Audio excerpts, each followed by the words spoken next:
Planet Earth, home to a growing number of Homo sapiens and a whole lot of other creatures. It's a great place to live.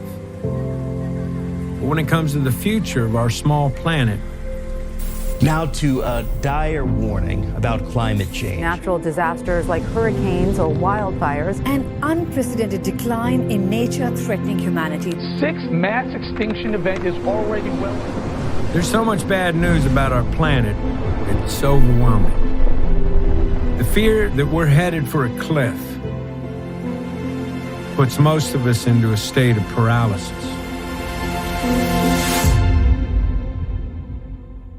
The truth is, I've given up. And the odds are, so have you. But what if there was another path?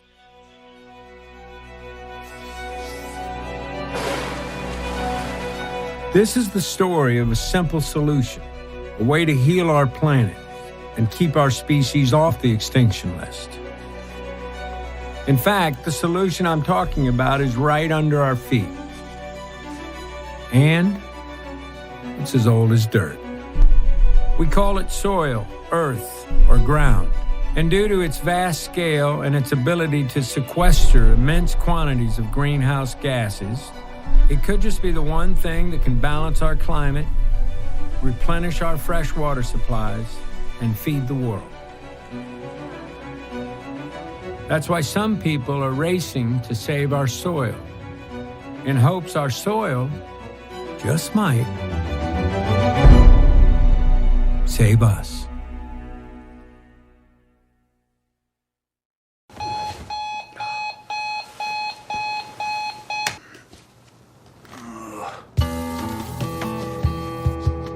I am a conservation agronomist. I have been in every state, all the way from Alaska to Puerto Rico to Hawaii. I've also been asked to go speak in Europe, Australia. I just haven't had the time. We get the soil right, we can fix a lot of our issues. Healthy soils lead to a healthy plant, healthy animal, healthy human, healthy water, healthy climate. This is what this is about today. Learning how the soil works and learning how to farm like nature does. I have learned my job is to drop a seed. And the more you farm like nature, the more we can reduce your inputs and the more money you can make. It's my calling. Just as simple as that. Actually, this might be women. I've lived in 4 or 5 states. Everywhere I go and work, we're still having the same problem. Massive erosion.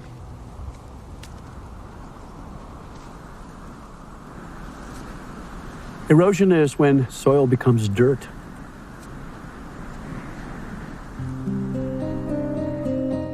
Rapid erosion began long ago when humans developed the plow.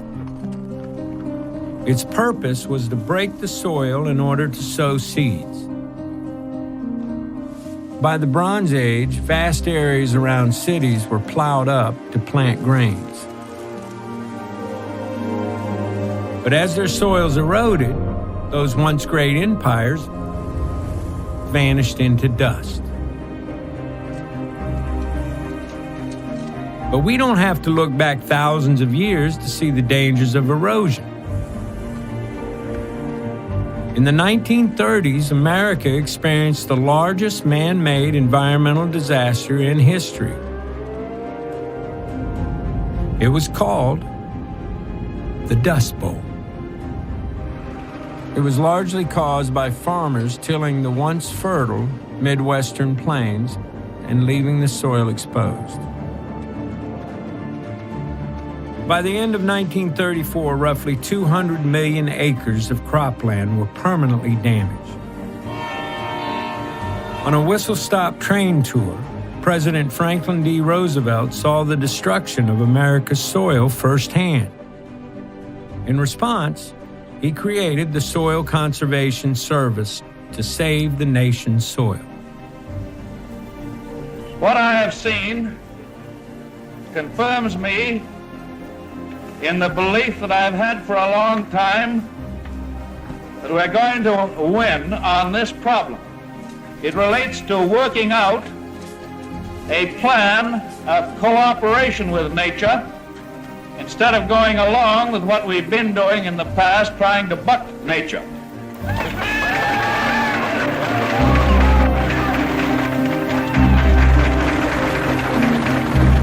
The practice of plowing and tilling the soil continues to this day.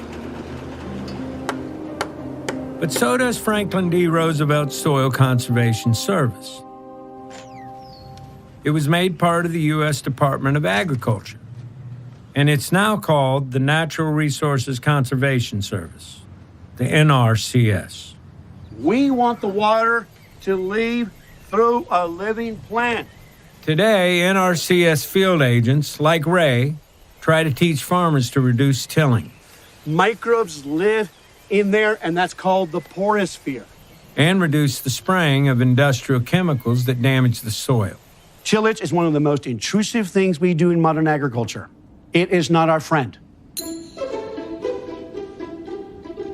The message is simple. But getting that message out is difficult.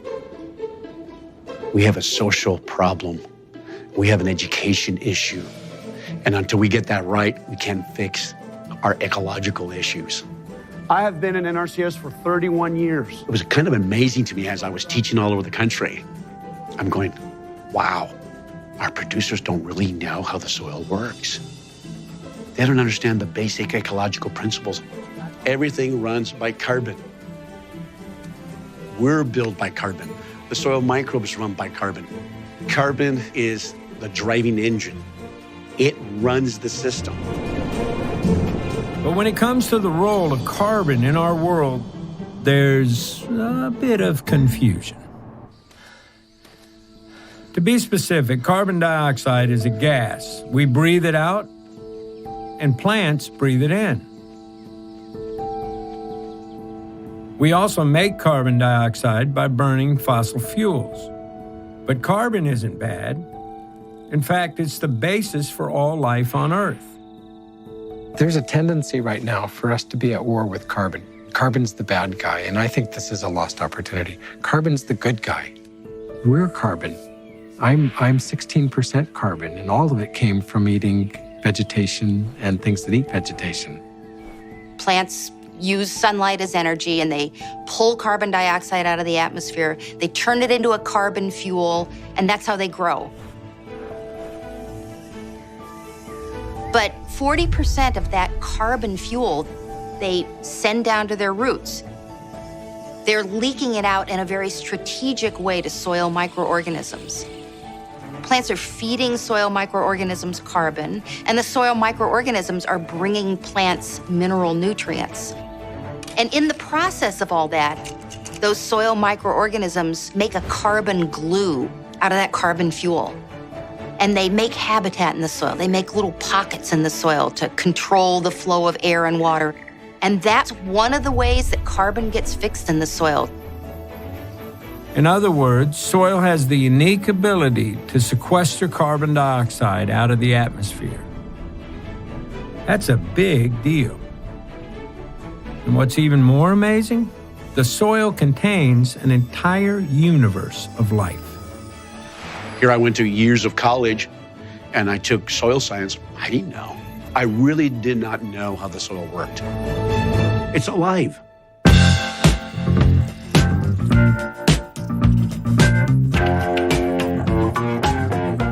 In every handful of healthy soil, there are more organisms than the number of people who've ever lived on planet Earth. I believe in miracles.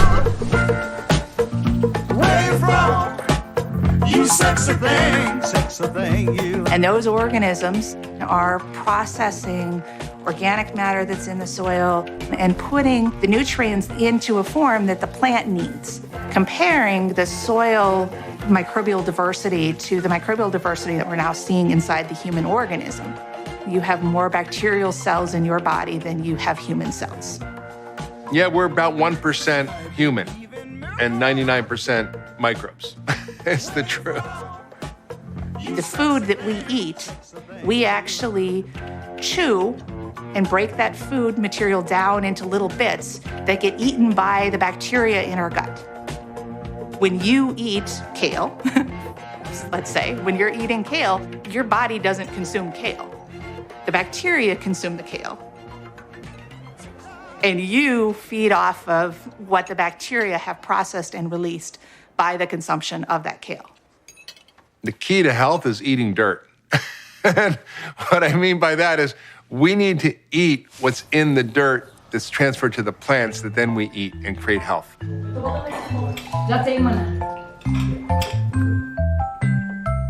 You know, my husband is an athlete for a living, so he wants to provide his body with the best possible nutrients so he can perform. I beat my body down so much over the course of the season. The last thing I want to do is add a bunch of food that I won't be able to properly digest, that won't be the kind of nutrition that I need in order to repair and regenerate my body the way that it needs to be. And of course, the quality of the soil is huge because it's the beginning of the quality of the food. That quality food provides quality health. It all comes from the earth, Big Mama. Our health and the health of our planet are connected.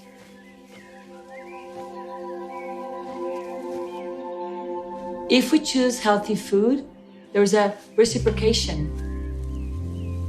Not only we feel better, we are healthier, but the earth is healthier. Taking care of the microbes in the soil is critical for human health. But spraying the soil with toxic chemicals, well, does something else. All of our soils that are under chemical conventional agriculture are almost completely devoid of microorganisms.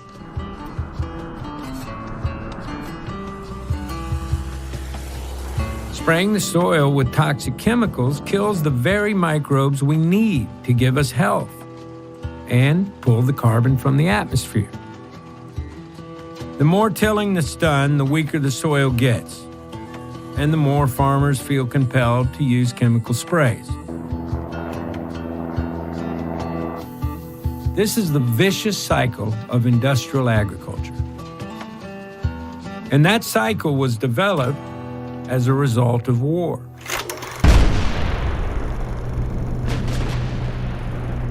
The roots of industrial agriculture go back to a German scientist named Fritz Haber.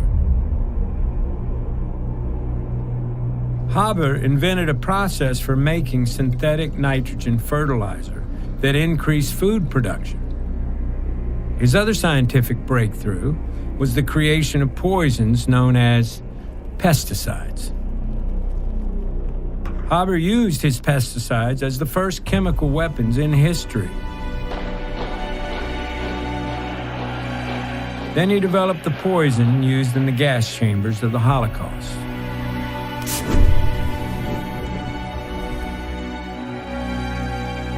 When the war ended, U.S. chemical companies brought Haber's poisons back to America and rebranded his toxic chemicals as pesticides for American farms.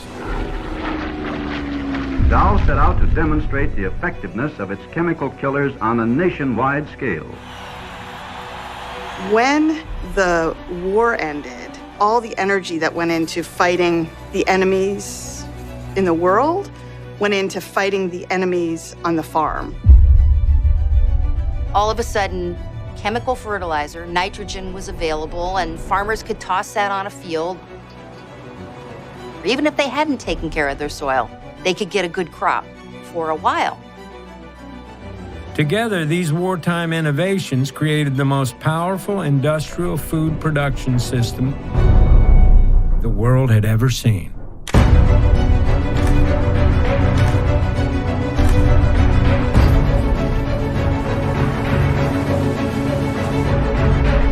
We created an infrastructure around single types of industry, and then we decoupled livestock and row crop production. We found people who were really good at raising livestock, and you found people who were really good at growing row crops, and you split those two camps. ushered in this big philosophical shift in terms of how we approached farming.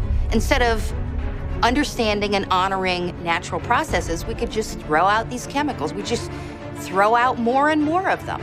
It kept going up and up and up.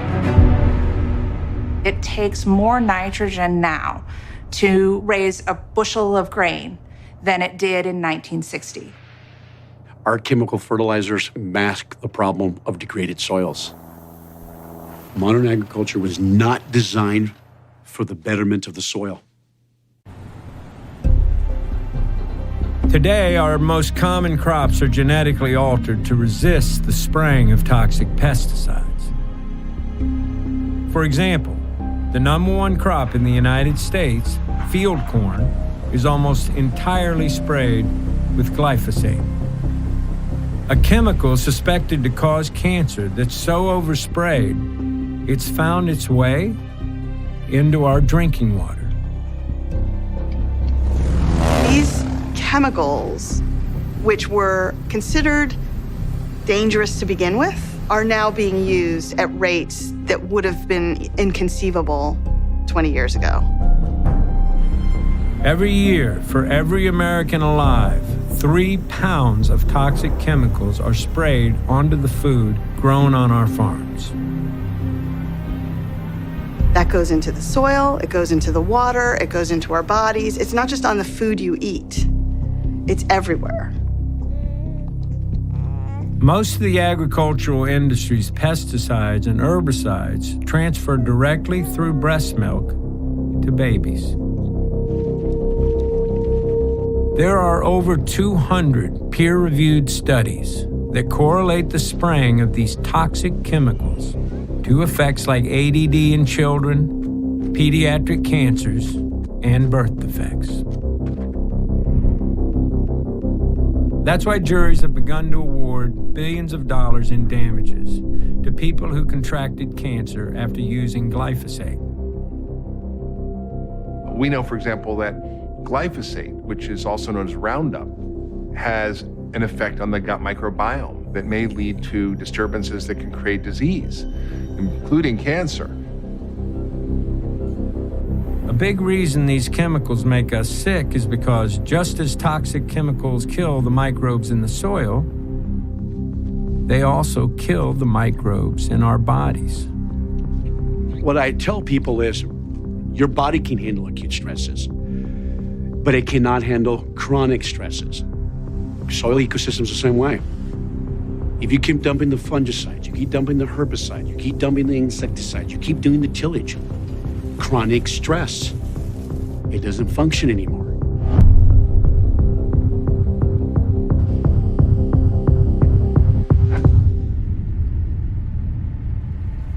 Since chemical agriculture ramped up worldwide in the 1970s, we have lost 1/3 of the Earth's topsoil. But industrial agriculture isn't just harming our soils, it's also affecting something much larger.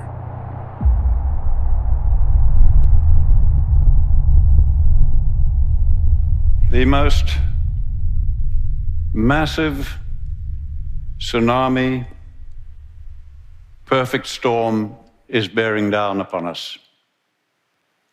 But fossil fuels, carbon, coal, and gas, are by no means the only thing that is causing climate change. Now, because the fate of water and carbon are tied to soil organic matter, when we damage soils, you give off carbon. Carbon goes back to the atmosphere.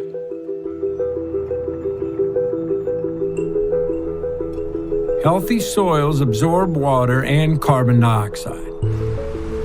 But when we destroy soil, it releases water and carbon dioxide. This dries out the soil and turns it into dust. The process is called desertification. And how we deal with it could determine the fate of more than just our climate. Desertification is a fancy word for land that is turning to desert. And this happens only when we create too much bare ground.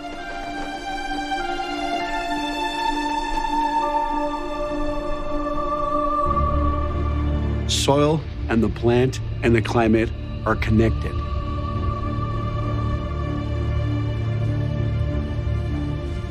If you don't have a living plant, you're going to have more evaporation. What we want is transpiration. When the moisture leaves through the plant, when it does that, it increases humidity, and when it increases the humidity, we have more rain. 60% of our rainfall comes from the ocean. But a lot of people don't realize 40% comes from small water cycles where our rain comes from inland. What's going on is we disrupted the small water cycles. That's when you have too much sensible heat coming off bare soil. You're having these huge vortexes of hot air going out. Instead of attracting the rain, it's pushing the rain clouds away. Take 1 square meter of soil and make it bare, and I promise you, you will find it much colder at dawn and much hotter at midday than that same piece of ground if it's just covered with plant litter. You have changed the microclimate. Now, by the time you are doing that on more than half the world's land,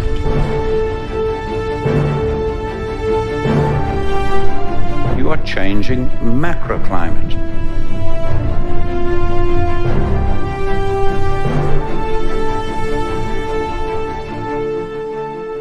Desertification of our soils is a pressing threat to our climate and our species.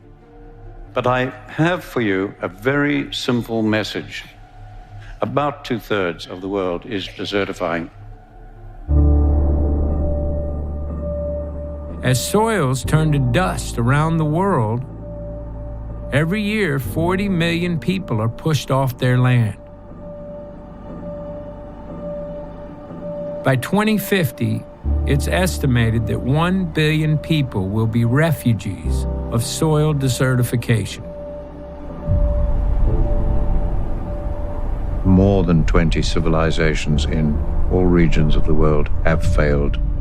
Because of agriculture damaging the environment, their communities could not handle the deteriorating environment and the rising population. Globally, that's what we're doing today.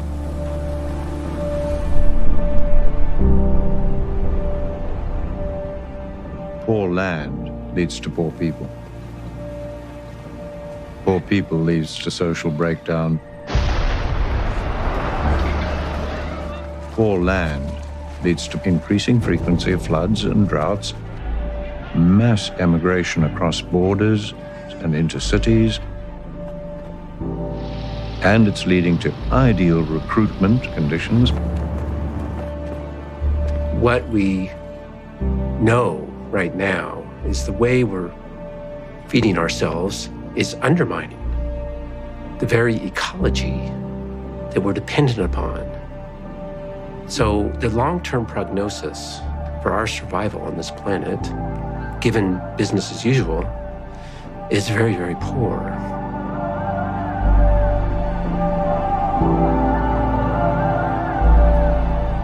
According to the United Nations, the world's remaining topsoil will be gone within 60 years. In other words, unless we find a way to save our soils, we have 60 harvests left.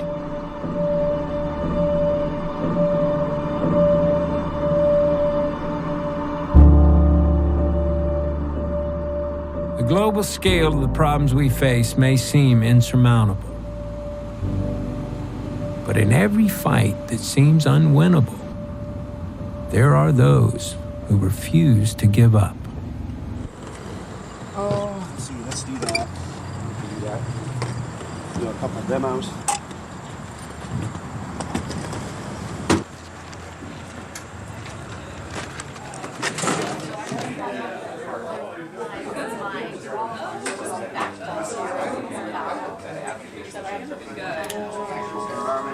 we're very fortunate to have Ray Archuleta with us today. Ray, as you can tell, is someone that has quite a bit of notoriety. He's got his own reality show. Now that doesn't happen. With that, I'm going to turn the floor over to Ray. And Ray, we appreciate you being here. Thank you very much. Ray. This is a supercomputer model by NASA. We're concerned of the red and purples being CO2. I want you to notice the dates. That is February, March. Now, what are we doing March, April? What do we do in modern agriculture in April? We are tilling.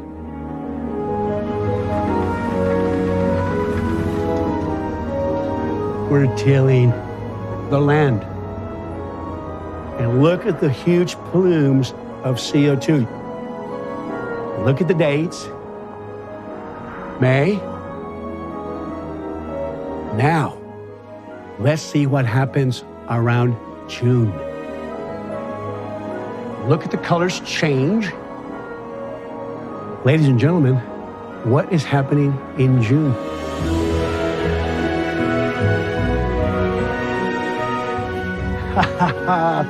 Do you see how powerful the living plants are?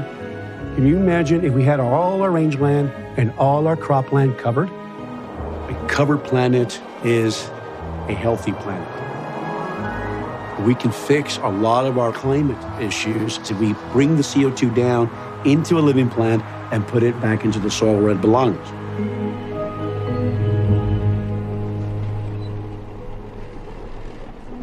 Agriculture is the biggest way that humans impact our landscape. We have unleashed through agriculture over the centuries, over the millennia, carbon from the land, and it's now up in the atmosphere. It's now part of that legacy load of carbon dioxide. Many people are coming to this discussion about soil health because it can bring that carbon back down and put it in the ground. The first seasoned environmentalist and the editor of Draw Down, the most comprehensive plan ever proposed to reverse global warming. Please welcome Paul Hawken. Tell us why your plan is different and why it is the most comprehensive. Well, it's very different because it's the first one ever. You cannot achieve drawdown without biosequestration. Biosequestration is using plants, trees, perennials, and techniques of grazing and farming to capture carbon and store it in the sink of the soil and retain it for decades, if not centuries. What we did is map, measured, and modeled the 100 most substantive solutions to global warming. And what I mean by solutions, I mean things that are at hand. We know how to do it. They're scaling. And if we continue to scale in a rigorous but reasonable way over 30 years, we can reverse global warming. When you talk to people about this great technology that has existed for millions of years that takes carbon out of the atmosphere and stores it safely in the soil, and that it's called plants working with soil microorganisms, it seems too simple. Putting our atmospheric carbon down into our soil may be a simple idea, but to do it on a global scale requires politics. And when it comes to the politics of climate change, well, let's just say there's a lot of hot air.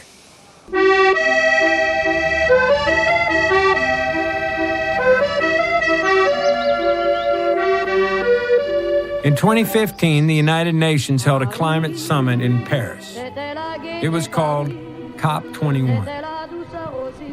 40,000 delegates from 196 countries from all over the world met to reach an agreement on how to address climate change.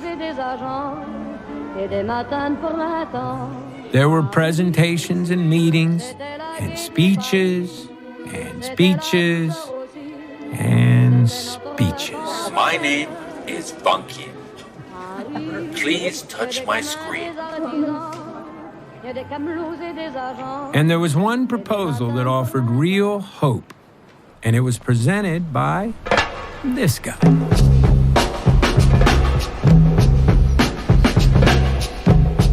Moi, je viens d'un village de la Sarthe, petit village de 256 habitants, qui était dans le monde rural et agricole. Il y avait beaucoup d'agriculteurs. J'étais intéressé par l'agriculture très tôt. Qui sera là ce matin et qui est France maintains the largest agricultural science institution in Europe. It's called INRA, and it's been studying soil for over 100 years. INRA recently developed a program called the 4 for 1,000 Initiative. Their goal is to increase the carbon content of the world's soils by 0.4% annually. That would sequester the same amount of carbon that humanity emits each year. Ok, bon, bah c'est clair. Après.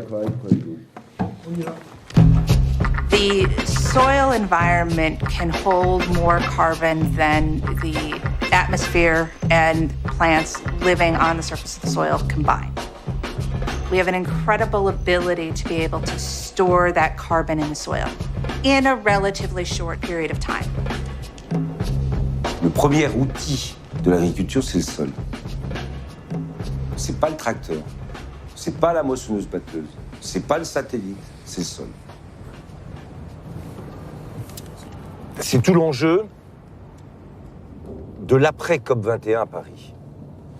C'est que on fait prendre conscience du rôle des sols, on fait prendre conscience qu'on peut stocker du carbone, et après, il faut qu'on fasse agir pour réaliser les objectifs.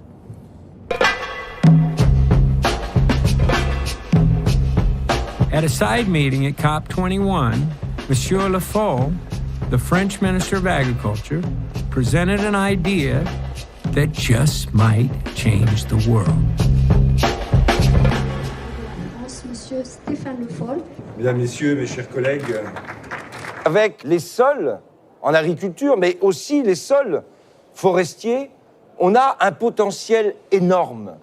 La capacité qu'on a à apporter une réponse à la lutte contre le réchauffement climatique, qui pourrait être d'ailleurs l'équivalent de ce que nous émettons en carbone par an. C'est colossal. 4 pour 1000. C'est la capacité que tous ensemble, on a de pouvoir réussir. Merci. At the 4 for 1,000 event, many countries signed Stéphane Le Foll's pledge to draw carbon down into their soils. 30 countries from around the world signing on to what I believe is going to be one of the most significant changes in agriculture, because to achieve this 4 for 1,000, we have to change the way we do agriculture.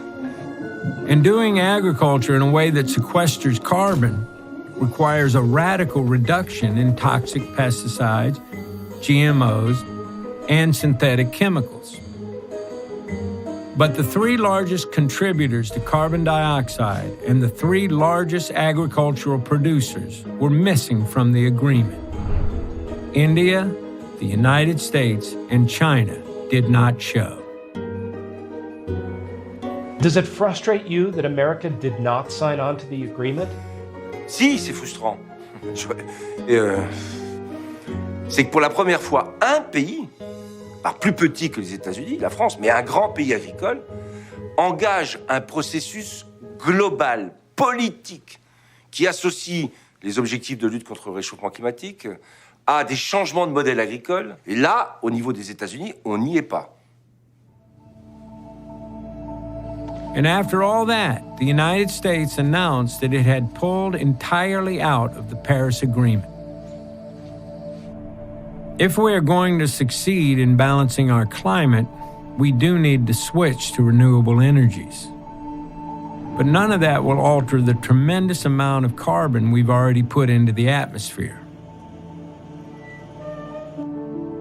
Since 1750, when the Industrial Revolution began, we've pumped about 1,000 billion tons, also known as gigatons, of carbon dioxide into the atmosphere. It's called our legacy load of carbon. And even if we stopped all greenhouse gas emissions today, that legacy load of carbon will still be there. That legacy load of carbon dioxide is still going to be warming the atmosphere for decades, if not centuries. So if all we talk about is reducing emissions, it's not enough. If electric cars and solar panels aren't enough, then what is the solution? The only goal that makes sense for humanity is drawdown, a year-to-year reduction in carbon in the upper atmosphere. Anything else is climate chaos. If we want to achieve drawdown, we have to go thank the earth and start to farm and grow our plants and trees in an entirely different way. Once you achieve drawdown, within 20 years, you have cooling. You have the beginning of cooling.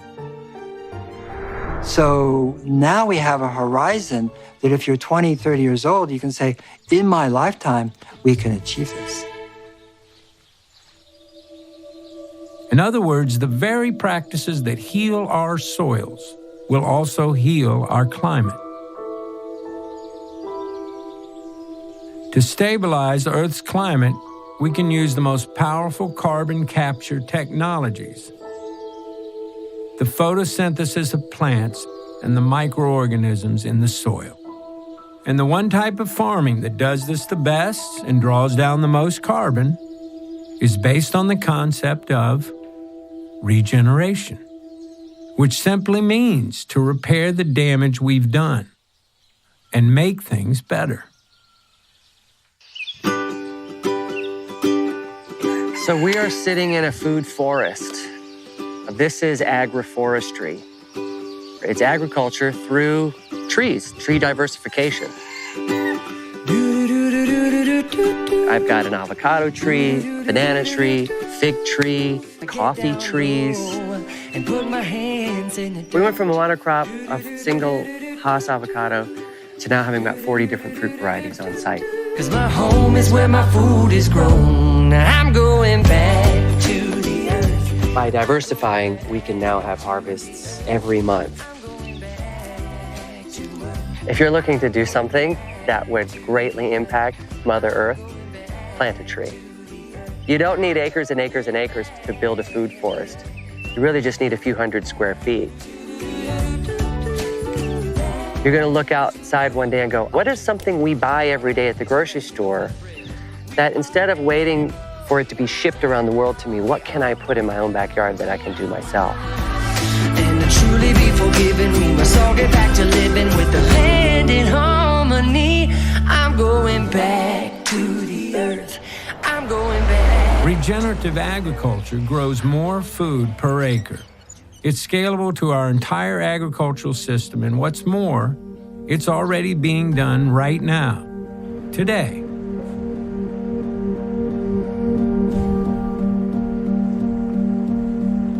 I'm a rancher. That's how I prefer to be thought of, as I'm a rancher. A farmer technically grows crops. A rancher raises livestock.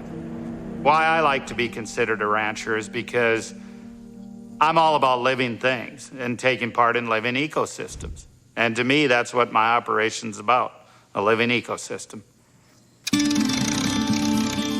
We purchased this place in 1991, and for the first 2 years, I was farming conventionally. Heavy tillage, high use of synthetics. 1995 came along, and the day before I was gonna start combining, I lost 100% of our crop to a hailstorm. So we were totally wiped out. No income from our crops. That was really tough to take because we didn't have crop insurance. 1996 came along, we lost 100% of our crop to hail again. 1997 came along, we dried out. Nobody combined an acre. There was a major drought in this area. 1998 came along and we lost 80% of our crop tail. So we were 4 years with basically no crop income. The neighbors were all taking bets and waiting for my land. Times were really getting tough financially, and the banker didn't want to loan me any money to buy inputs. Best thing that could have happened. I wasn't gonna fail. I really had to start focusing, how can I make this farm and ranch get these soils to produce a crop without all these inputs? So I started to be a studier of soil ecosystems. I actually went back and I read Thomas Jefferson's old journals because I was trying to figure out how did they do this previous to the use of all these synthetics.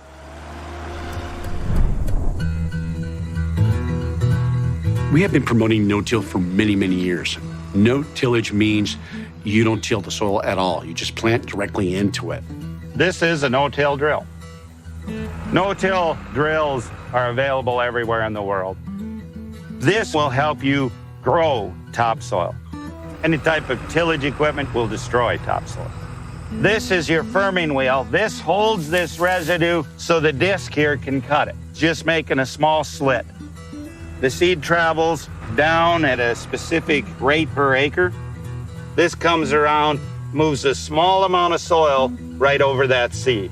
We're keeping all this armor on the soil surface in order to protect the soil from wind erosion, water erosion, so we can grow crops on much less moisture with this type of a system. Rain falls on this, it's gonna go right into the soil. Rain falls on bare soil, it's gonna run off, and then it's gonna evaporate very quickly. Soil that is not tilled stores more water, thus increasing microbe growth, which leads to more plant growth and even to more local rainfall. This is the virtuous cycle of regeneration. Gabe Brown's soil is also pulling more carbon out of the atmosphere. For every 1% increase in organic matter, an acre of soil draws down 10 more tons of carbon. I mean, that's huge. We have to reduce tillage. We got to grow cover crops. We have to get a living root all the time. We can't have these bare periods with nothing growing on them. We've got to start using these principles to restore the water cycle. And it is fixable.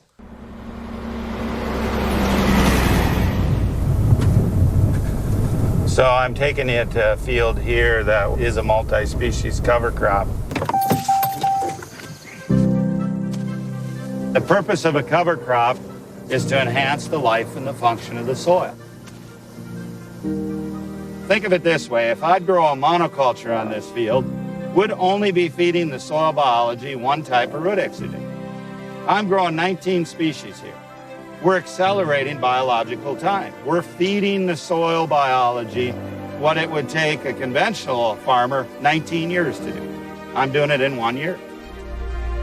So people might ask, how do you get any money from this thing?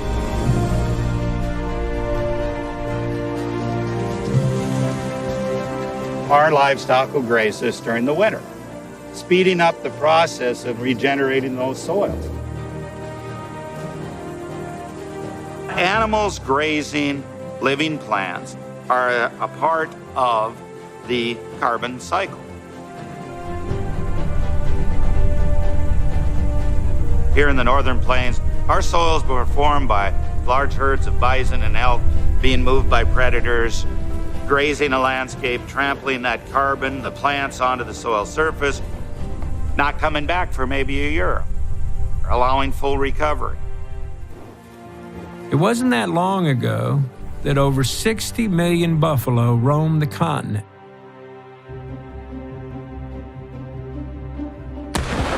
In an attempt to starve the Native Americans, the U.S. military and the railroads killed most of the buffalo. By the time the culling ended, only a few thousand of the majestic animals remained.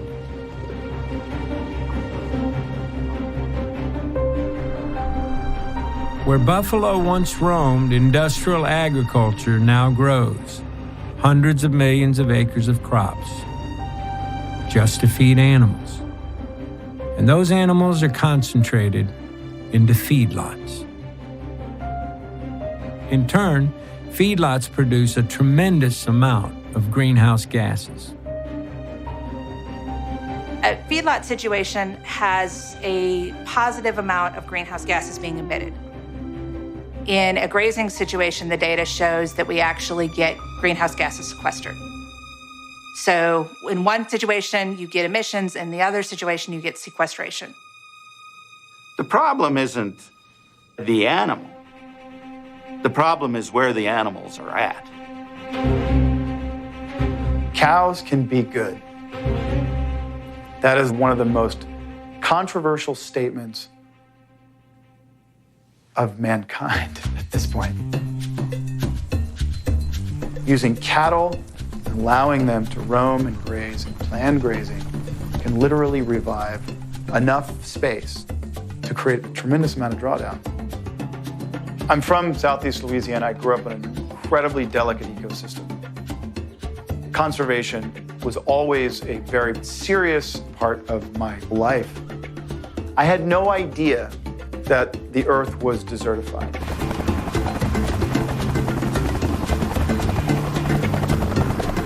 I got on a plane from New York City to fly to Zimbabwe to meet Alan Savory. So he could show us the difference between desertification and regeneration.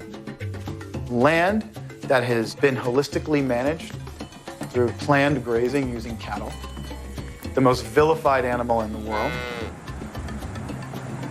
We are in Africa right now, driving through a field that has been under Alan Savory's holistic management for 9 years. And it is in Eden. This is what you call high grass. Using livestock to reverse desertification is totally scalable to about 2/3 of the world's land. And nothing else is. And frankly, that can be done at extremely low cost.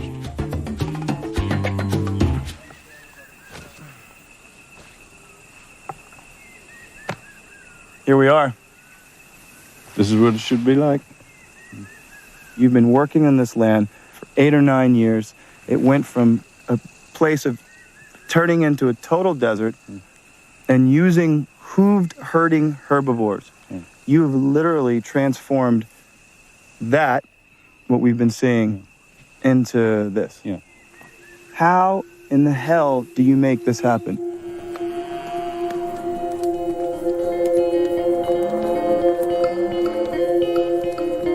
So dung, the urine, and the hooves of the animals are what caused this grass to grow. That livestock is never on more than a hectare of this land, about 2.5 acres, never more than 3 days. Right. And they're never back on that piece of land under about 6 to 9 months. Wow. So no plant can get overgrazed. You can come any day of the year, anywhere on this land, and you will see no livestock, because they will be on less than 1 hectare of land. Unless we take you there, you won't even know it.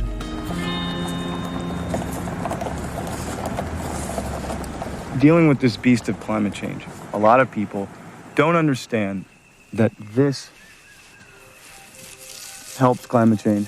This sequesters carbon. This takes the one thing that we so desperately need out of the air, and it holds it, and it makes oxygen. Yeah, if we can produce solid grassland, you can pull down enormous amounts of carbon back into the soil. 2/3 of the world, roughly, is grasslands and savannas where the rainfall is too low to support a solid canopy of trees giving you soil cover. So grass is essentially what has to stabilize that soil.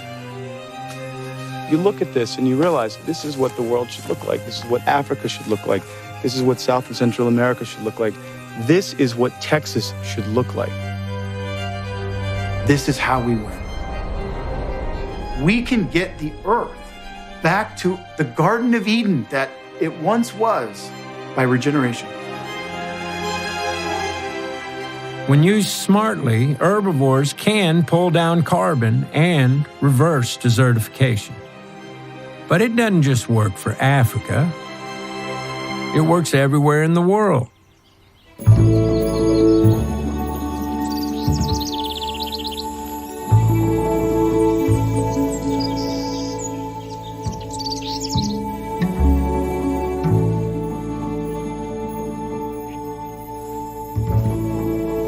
It's long pants today, right? You guys are gonna ride horses? Yeah. Okay.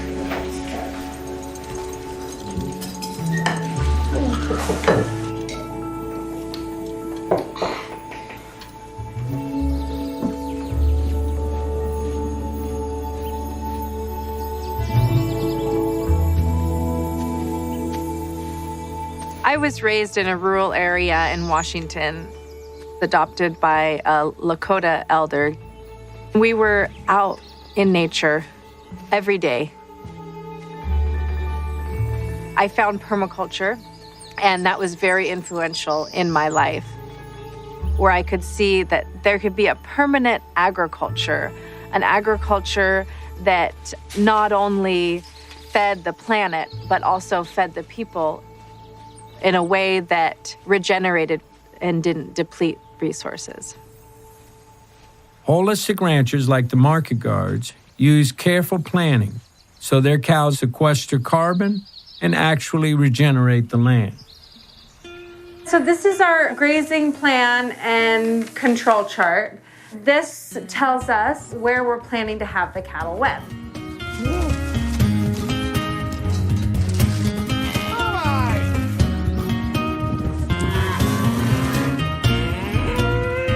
Let's see, it's July 22nd. So they were in G1 and they are going to move here.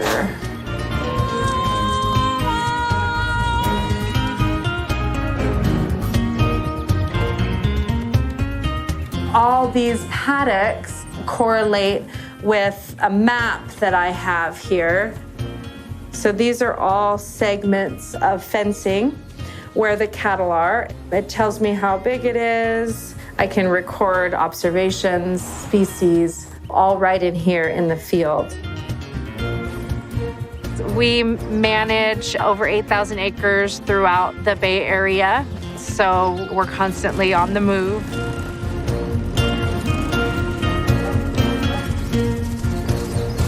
I never get bored. I never get bored. They call cows mobile microbe tanks, because cows employ microbes in their rumen to break down the fibers in food. So when cows poop, that is just like a steaming mound of microbes dumped onto the land, and it's a powerful stuff for the land.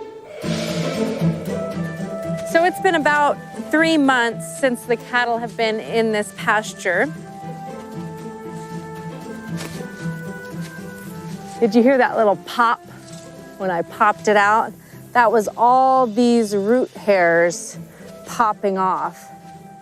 There's just thousands and thousands of feet of these root hairs that are interconnected with all of these other bunch grasses and all of these other species through their root hairs and also through the mycorrhiza fungi. The cattle will come along and they'll eat the tops off. What happens when the grasses get bitten off is these roots slough off. And what is that root made out of? Carbon. We're taking carbon from the atmosphere via photosynthesis into the plant, and then it's going through the plant into the root system, that carbon, and it sloughs off and turns into humus, where it belongs.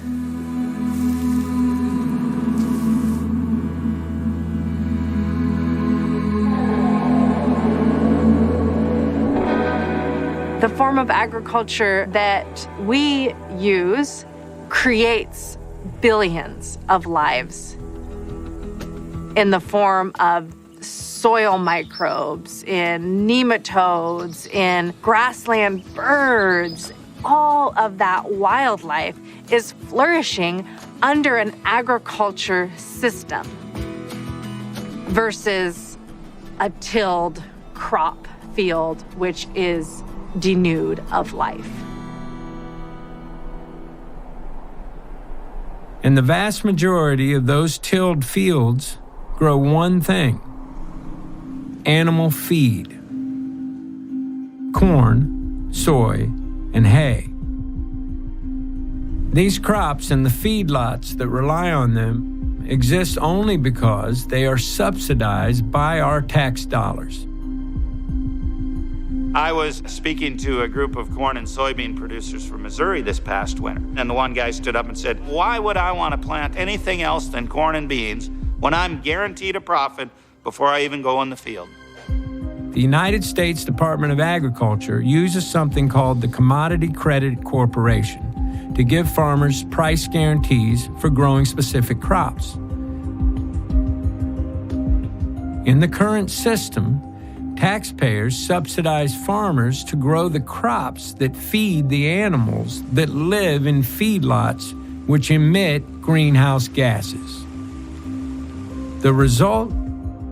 Our land is turning to dust and our farmers are going bust. And then I come back and ask them, now, how much money would you be making if the government wasn't subsidizing your operation? And they know the answer. They're not going to be making money. I dropped off all those programs. I tell producers I don't want to be on welfare anymore. Even with genetically altered seeds, chemical sprays, and government subsidies, most farmers struggle to make a few dollars per acre. But on its 5,000 acres, Brown's Ranch generates over $100 profit per acre per year. If you build a healthy farm ecosystem, you're going to be resilient. You're going to take the risk out of it. Yes, I grow corn. I don't grow soybeans, but I grow peas. That's good. But I also grow wheat and barley and oats and vetch and triticale and alfalfa, grass-finished beef, lamb, pork, honey, vegetables, all these other products. I could care less what the price of corn or beans are because they're such a small fraction of my operation. I've built resiliency into the ecosystem. Most of the land that's managed by farmers is owned by somebody other than the farmer. We believe landowners, as they come to understand the long-term benefits of managing for soil health, will encourage their farmers to prioritize this. Once a farmer starts to manage for soil health and see those economic benefits, they won't turn back. By switching to regenerative agriculture, American farmers could increase their profits by over $100 billion annually and virtually eliminate their subsidies. You know, we have a motto on our operation. We want to sign the back of the check and not the front. It's a pretty good motto. It leaves a lot more in your pocket. The federal farm program we have today is the most detrimental thing there is to regenerative agriculture. In order for our governments to support the shift to regeneration, the people may have to lead the way.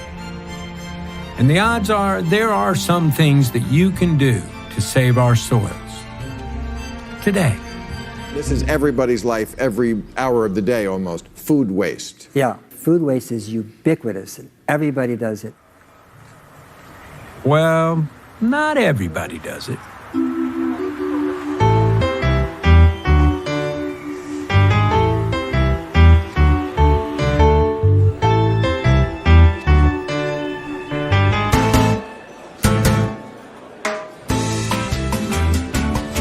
There are continents and other really large regions that are getting hit with a double whammy of higher temperatures and drought. This kills soil. It kills life. One of the solutions to that challenge is to collect the food scraps from cities like San Francisco, turn them into compost, and get it onto local farms and that helps them retain water because compost is a natural sponge. The unfortunate reality is most trash or garbage gets incinerated or sent to a landfill. We need to model nature. I had the good fortune of being mayor when we brought the United Nations World Environment Day into our city. We made it a week-long celebration of the environment and a call to action. And one of the specific strategies was reducing waste. San Francisco residents are actually fined for not putting compost into the green bin. We incentivize people to keep things out of the black bins. When you have nothing in a black bin, we don't charge you. When you have a ton of stuff in the black bin, we charge you a lot. So your goal is to get it in the green and blue bins, the composting and the recycling bins. You want to move the mouse? Got to move the cheese. In San Francisco, we're collecting 700 tons of food scraps and plant cuttings per day.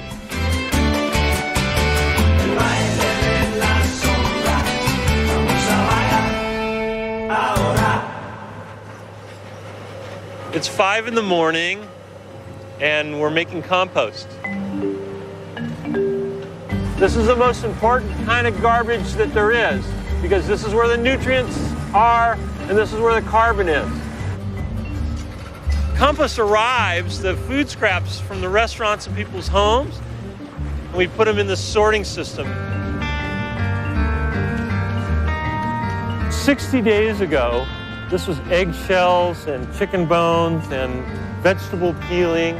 And now it's a beautiful finished compost. And I'm digging in, and it's quite warm here. It's still composting very actively. We collect our food scraps, we put them in the green bin, it goes off to Recology's compost facility, we turn it into compost, and it gets on a farm. That's a simple solution. San Francisco became the most sustainable big city in the United States of America in just a few short years, and we grew our economy. And if San Francisco can prove an ideal, then that success can be replicated in other cities, in other states, and other nations around the rest of the world.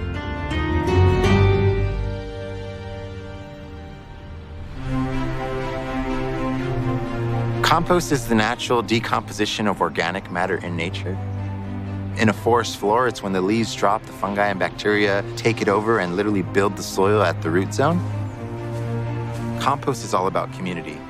From the community of microbes that are breaking down the pile to the community of individuals in Los Angeles that are physically turning and sifting and contributing to that pile. I collect food scraps from restaurants, manure from zoos, manure. Do you know why? To keep this stuff out of landfills and use it to make good, rich dirt. That's why. How do we take waste and repurpose and reuse it, because it's really not waste? My name is Passion. It's Passion Murray. So that was my destiny, to be passionate about the environment. When we went to Haiti to run this compost sanitation pilot, everybody kind of thought I was crazy. And maybe I am. I'm Steven, yeah. And you're the man. And I'm the woman. Yeah, cool, man. We're the men around, man. Well, Haiti happened, obviously, this earthquake that was just so devastating. We all felt like we wanted to do something. And she's a problem solver. As soon as she got there, she was like, okay, they have a sanitation problem. Water under the soil was getting contaminated.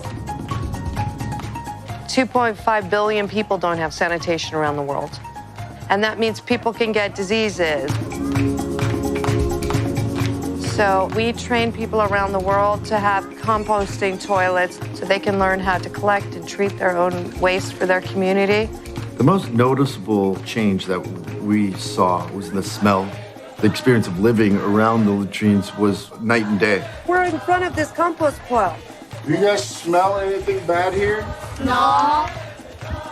Part of the strength of this system is that it's very easy to learn. You don't have to order some part or component. People can learn how to do this everywhere. So here is the spare container, Here is the sawdust available. What I love about thermophilic composting is that it helps address multiple climate change issues. It helps us protect water resources, treating it and getting rid of all the pathogens and ending up with compost. And when it's finished, it will be like beautiful dirt.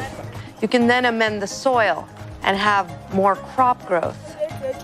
The only problem with it is that people are hung up on the fact that it's human feces. We just, in general, as humans, have a poo phobia. But what most people don't know is that all across America, if you buy some potty mix, it probably has biosolids in it, and that comes from human sewage.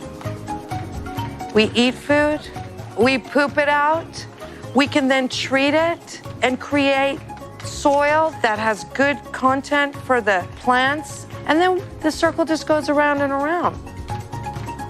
The poop has to stay in the loop. This is a very nice toilet, and I would love to go to the bathroom in your toilet. Excuse me, please. Compost is just one of a suite of soil-based carbon capture solutions. The more we choose regenerative foods, the more the farmers will grow them. We're at a critical moment in human history. There could be a way to eat food that heals the planet. The way we're articulating it is the regenerative diet. I've personally been vegan for 20 years. I'm just kind of prove in my own role, like, hey, you can rock life in a very healthy, strong, powerful fashion on a plant-based diet. If you're eating meat, you can eat it from a lot more correct, high-level farms. If we do eat meat, we need to eat meat that comes from pasture-raised, grass-fed, humanely killed animals. This is the most crucial choice all of us can make for the future of the planet.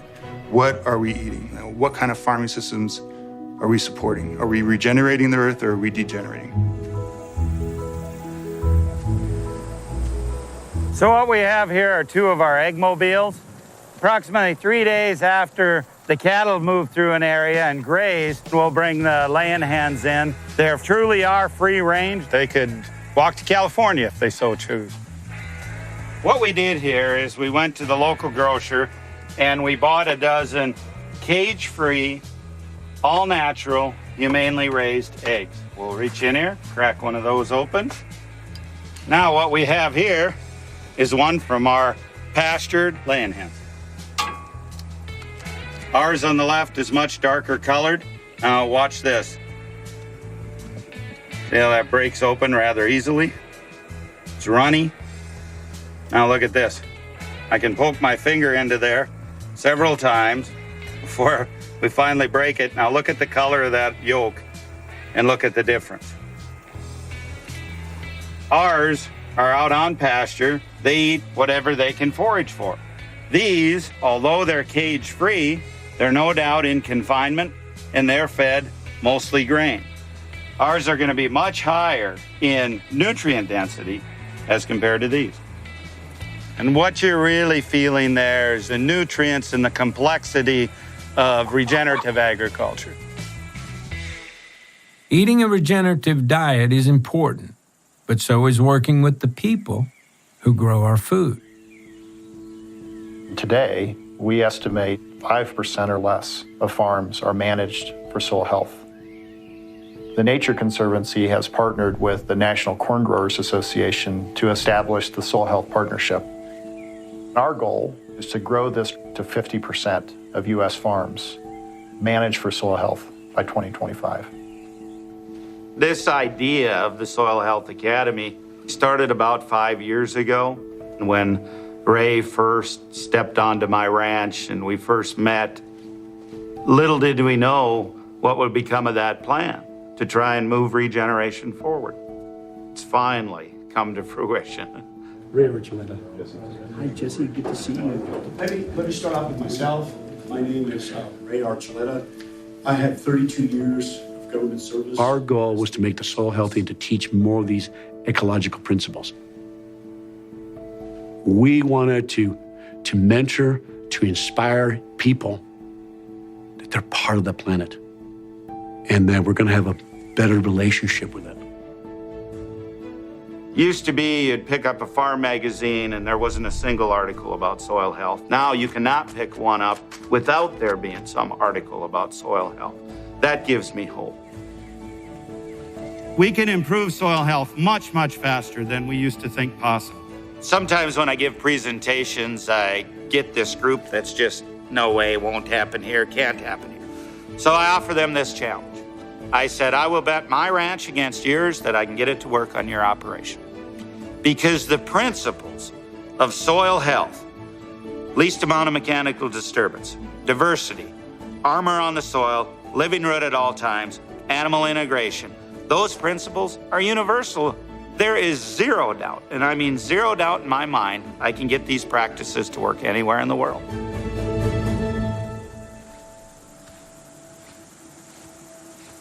If you look over here, we have my neighbor's land that has been chemical fallowed. It has had nothing growing on it for over a year, except for the few Roundup-resistant weeds that are on here. It's an ecological desert. Then you look over at our paddocks. You have a diversity of different plant species. You have insects, you have wildlife, plus the livestock grazing on it. We're capturing sunlight from early in the spring till late in the fall, converting that sunlight into liquid carbon to drive and fuel the system. There you have soil. Over on this side, you have dirt. Where do you want your food to come from? Which model do you want your food to be produced from? The answer is pretty simple to me.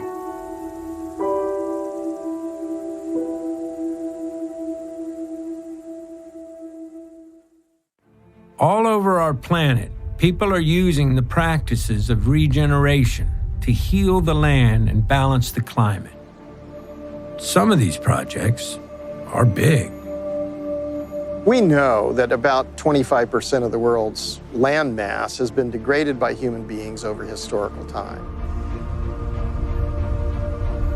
When we look at the cradles of civilization, Greece and Rome, we find that many of these places have turned into deserts. The sand is blowing across the ruins of once great civilizations. The List Plateau, the cradle of Chinese civilization, was the place where settled agriculture first began. When I was asked to film the baseline study in the List Plateau, I found myself alone, standing on a mountaintop, and I could look in 360 degrees and there was no vegetation. This was fundamentally ecologically destroyed. It was called the most eroded place on Earth, filled with miserably poor people. So I felt that I had to spend the rest of my life dealing with this. It was hard to imagine at that time that you could restore that. So from about 1994 till 2009, 14 years, an area of 35,000 square kilometers, approximately the size of Belgium. They had the top Chinese scientists, they had international scientists from the World Bank supporting them. They created mapping systems with satellites so that every watershed had a unique address. The results were stunning.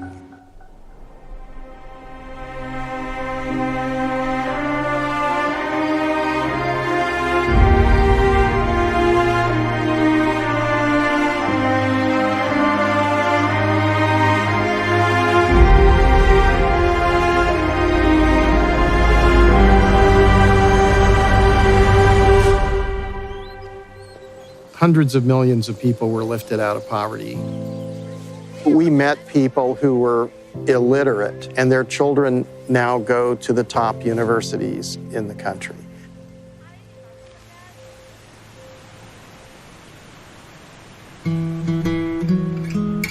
Human beings emerged in paradise. If we restore all the degraded land on the earth, we can return to paradise. If we start now to build a restoration economy, a regeneration economy, this is the way forward. To see a stream return and flow, to bring back fertile soils, to see biodiversity return to a place that was completely devastated. This is where everyone can find tremendous satisfaction.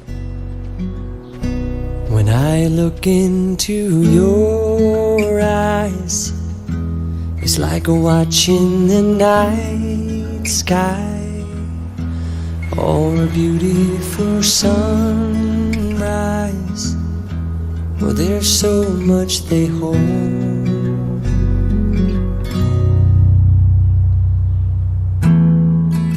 So let's restore a little bit of paradise every day. It's not that difficult. If we stop distracting ourselves with shiny objects and we start to think about what's really important to us, to see biodiversity return to a place that was completely devastated. This is where everyone can find tremendous satisfaction and the meaning of our lives. We're all in this together. Every action that we take affects every other action, like a ripple in the pond. So what decision are you going to make that will make a positive impact on this beautiful planet so that our great-grandchildren, 7 generations in the future, can actually go up and hug an old-growth redwood tree and swim in clean waters and be able to open their mouths and drink while they're swimming? And what is it that we can do today so that our children can flourish in the abundance that we've created by our decisions?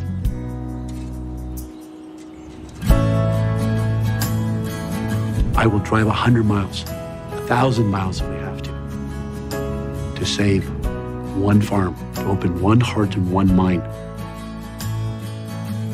It's that one mind that you change. You don't know it'll affect another mind, another heart. That's what happened to us. It changed our hearts and it changed our lives. You know, it's not about religion, it's not about politics, it's about love. And if you love something or you love somebody, you want to understand them and you want to take care of them and protect them and keep them safe. And that's what we're all here to do. Even like the little mycorrhizal fungi and the worms and the bacteria. And if we take care of them, they'll take care of us. From the smallest microbes to the largest creatures, our blue planet pulses with life. For millions of years, it has self-healed and self-balanced. But today, our species faces its biggest test. Our mission is simple. We must harness the regenerative power of Earth itself. I'll make you a deal. I won't give up, and neither should you. Even the stars, they burn. Some even fall to the earth. We got a lot to learn. God knows we're worth it. No, I won't give up. I don't want to be someone who walks away so easily. I'm here to stay and make the difference that I can make. Our differences, they do a lot to teach us how to use the tools and gifts we got here. We got a lot at stake. And in the end, you're still my friend. At least we did intend for us to work. We didn't break, we didn't burn. We had to learn how to bend without the world caving in. I had to learn what I got and what I'm not and who I am. I won't give up.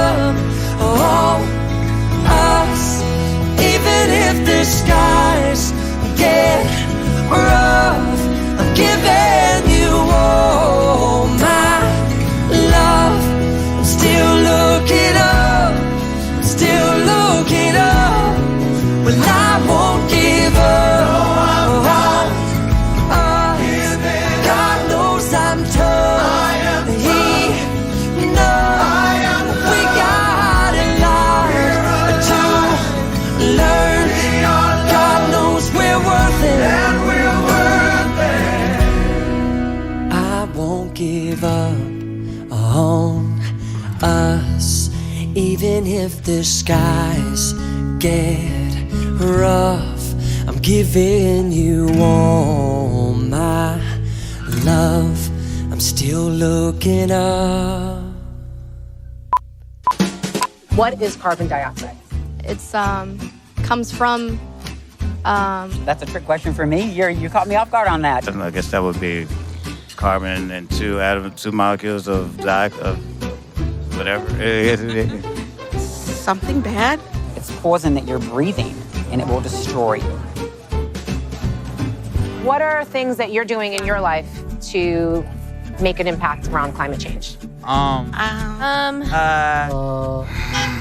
mean, I like to, do my part when I can, like with my metal straw. Going to the paper straws. No plastic straws. Paper straws versus plastic. Recycled straws. Every time I come here, I feel energized. If recycling and paper straws are our only hope, we are in really big trouble. We can absolutely reverse climate change by making things better, not just fixing what was bad. Could you imagine that? So we're not no longer degenerating, we are regenerating. That sounds awesome. I want regeneration. Father to my mother, who died when I was 12, who didn't leave a fortune, but a different kind of wealth. A tree for me to climb in, with fruit under its leaves, which season after season became quite a legacy. More than just a farmer, he was a brilliant engineer, whose footsteps took him farther as they fertilized the fields. And on an ancient rootstock, he placed new varieties. A believer in the future, he was a man who planted trees. Go, lay your roots down, son. Let your love shine on everyone. Lay your roots down here. There's 1,000 ways to feel. He taught me how to kiss the ground and be grateful with my words aloud. Even the air is different now, and I'm gonna make him proud. Singing, go, lay your roots down, son. Let your love shine on everyone. Lay your roots down here. There's 1,000 ways to meet it. Kiss the ground, kiss the ground, kiss the ground. Kiss the ground, kiss the ground, kiss the ground. Kiss the ground, kiss the ground, kiss the ground. Kiss the ground, kiss the ground, kiss the ground.